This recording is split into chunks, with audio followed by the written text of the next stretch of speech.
There are a lot of anime in this world. There are almost too much anime in this world. And honestly, it's hard to remember everything that comes out ever. So for you to be remembered in the history books of anime is a big accomplishment, no matter how small your remembrance is. It could be as big as the big three of Naruto, Bleach, and One Piece. Or the big thing that really kicked off the entire golden age of anime in the West, Dragon Ball Z. It could be anime like Astro Boy that was really the big conceptual start of what we know as anime today. Jujutsu Kaisen, Your Lie in April, Monster, Neon Genesis Evangelion, Cowboy Bebop. There are a lot of anime out there that have some form of impact in some way that we all remember till this day, or ones that are just making history now. And there's one in particular that I do want to talk about, one that does get mentioned quite a lot often, but I don't think we emphasize just how special this anime is. Because it's not just an anime that has a significant history. It's not just an anime that has etched itself within a special place of anime. It is an anime that I don't think will ever be duplicated or replicated ever again because of how special it is. That anime is Ghost Stories. Now, if you haven't heard of Ghost Stories before, then you are in for an interesting ride, because I think to say that for a lot of people within the anime community, Ghost Stories has by far one of the best dubbed versions of an anime to have ever existed. And that's a lot to say, right? Because nowadays, in our year of the Lord 2025, dubs are almost equivalent in quality to subs. And with the quality of dubs going up significantly, you ask yourself, how can an anime from the mid-2000s have still one of the most impressive dubs today?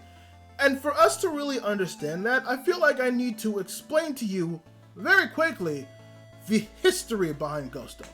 Now, to make sure that this video isn't godforsakingly long, I'm going to give a quick crash course on the entire history of it. But if you want a more extensive detail with a very deep dive into the actual history of this anime's creation and its insane process of how we got here, go ahead and check out Red Bar's video. It's actually the video that A, sparked me to want to make this video, and B, is a really good in-depth look at just how insane everything is, with actual interviews that they got from said creators behind it. Now, this anime was made by Studio Peridot, and if you know who Studio Peridot is, it is the studio that made Naruto and Bleach. So to say that they're, kind of a big studio, says a lot.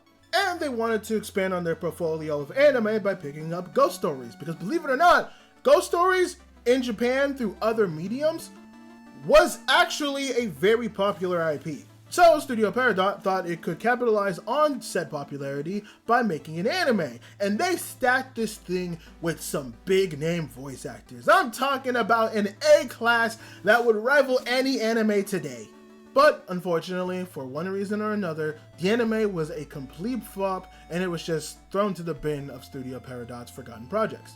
That was until anime really started taking off in the West over in the 2000s, and so everyone was trying to get some dub to at the very least try to make the next big thing. So Peridot looked at its forgotten anime of Ghost Stories and decided to give a dub to AVD, hoping that the dubbing that AVD would do could get somewhat popular and recuperate some money that they lost from making the project. Apart from one or two rules about not deviating too far from the story, keeping characters' names, and still making the plot all around actually hunting ghosts, there wasn't an actual strict structure to how they were supposed to dub it.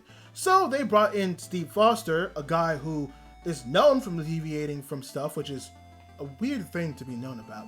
And while they were writing that dub for Ghost Stories, they kind of deviated more, cracked more jokes, did more goofs, did more gaffes, and at the finished product, we have the Ghost Story that we have today. And again, if you haven't seen it, let me just go ahead and play you some clips from the actual anime. Oh my god, what the hell's happening here? These are the fastest lip slaps I've ever had to sing! Are you talking about the piano ghost? I'm sure I'll live a long, miserable life of heartbreak and alcoholism before a ghost takes Something to happen, you just need to pray and not be a Muslim or Jewish. Too much coffee. I should have just pissed in the sink in the teacher's lounge. No one would have known. Or maybe in Mrs. Hadley's thermos. Put the donuts down!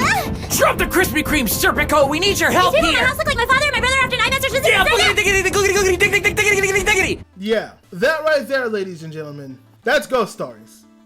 Well, at least the dub. Now, the reason I wanted to go ahead and give you the crash course of the history with this anime is because I want you to understand there were so many steps and so many elements and so many changes that had to happen for us to get to where we were. Like, the journey in which this anime went through is one that I don't think many anime go through today.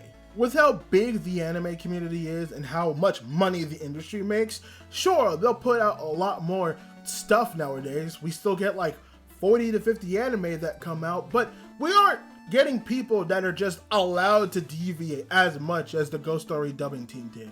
And nowadays, it's very rare to see a project like that brought back from the grave. Now, there have been examples of anime that have come back and come out with a new sequel and stuff like that, but those animes are anime that still have a fan base and still have something, you know, good within it. A project that would have failed as much as Ghost Stories would have at the very least gotten some reboot or some changes to it. To have just been gifted a dub like that just wouldn't happen nowadays. But not only is the history for that just so insane, and I don't think that level of insanity could ever happen ever again, just the way we deal with dubbings and subbings, I don't think would ever call for an anime like this to ever be created like that either. Part of that, like I said earlier, is people in the anime industry are a lot more protective about their projects nowadays. They won't want to go ahead and just give this to some random people without hard rules and restrictions nowadays. Sure, subbing still have their issues when it comes to deviation from plots that may or may not harm the actual integrity of the anime, but when it comes to dubbing, I don't think we can get that level of freedom, like, ever. People nowadays put so much money into these projects, even the smaller ones, that there's just no risk for any of that shenanigans to ever happen. Now, to be fair, these technically do exist in the form of a bridge series, and often or not, Ghost Stories is usually also referenced as the first and only official bridge series that we have. But there are other bridge series that have been made by fans, stuff like the Dragon Ball Z abridge, the SAO abridge, and the Yu-Gi-Oh! Abridge, to name kind of the popular ones. But A, these anime, like I said before, are fan-made and never given to an actual proper industry, and B, these people who make the abridged series, they still usually have a sub or a dub to at least base it off of. So you would still need to watch whatever anime it is proper to actually get the jokes that they're making within it. It's not a product that is divorced from all of that like Ghost Stories is. These abridged series do show the fact that there is at the very least an audience for them. I think we all still remember fondly the Dragon Ball one that has millions of views all over YouTube. But at the same time, again, people pour so much money into these projects, I don't think they're willing to risk such a hard deviation from said project. And on top of all of that, there is definitely a cultural aspect to trying to do anything Ghost Stories like. Remember, a lot of the jokes that are in that show is very 2000s coded, and you can 100% tell. Now again, there is definitely still an audience for said project like that. I would definitely be somebody who would love to watch all of that stuff because everything is, again, a joke and it's supposed to be funny. But there definitely are a lot of people out there I could see that would be definitely offended and might not find the jokes okay. And to be fair, I completely understand that. If you were to try something similar with another product, I don't think it would fail, but it also wouldn't completely succeed either. Along with the whole cultural thing, even if they wanted to try it and was willing to face the backlash that would come with trying to make something very similar, it's also not the same. Ghost Stories, for all intents and purposes, is a show that was kind of made by an accident. It wasn't necessarily something that was supposed to be this popular or have this much of a cult fan base. It was supposed to be a show to recuperate just a little bit of money for Peridot after wasting so much on trying to make the sub version. It seemed like all around there was just very little care, but that very little care accidentally spun out into something that was actually pretty funny and actually pretty good. To try to remake that magic, but do it on purpose, is something that I think is the biggest reason something like Ghost Stories just can't be made today. It's very rare to make something of that quality, but also have a level of intentionality with it. The only project that really comes to mind is Penny and Stocking, but that anime is also, that one can have its own issues. I love it personally for the absurdity, and it coming back 15 years later shows that yes, there is an audience for that stuff, but Penny and Stocking was crafted in that way to become that, which does show is possible, but I feel like you need a specific type of mind to actually make that work. Penny and Stocking is its own special case as well, so for everyone to try to do that, I think would just be a mess. So what the hell was even the purpose of making this video? I kind of listed all a bunch of stuff that right now you probably look as nonsensical. Well, there is a purpose if you've actually been paying attention. At the start of everything, I did say that Ghost Stories is a very special anime. An anime that can't particularly be recreated, and an anime that shouldn't be recreated, because it's just that special.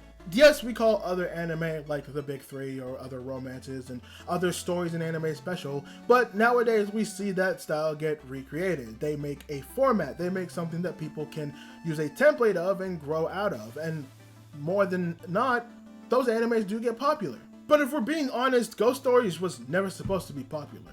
Throughout all the odds, all the bullshit, and all the shenanigans that the entire production of all that went through, Ghost Stories somehow came out on top in this weird, abstract world where the dub of it is probably one of the best that's been ever made, and it was all for a goof. Ghost Stories in itself is basically an anime industry lottery.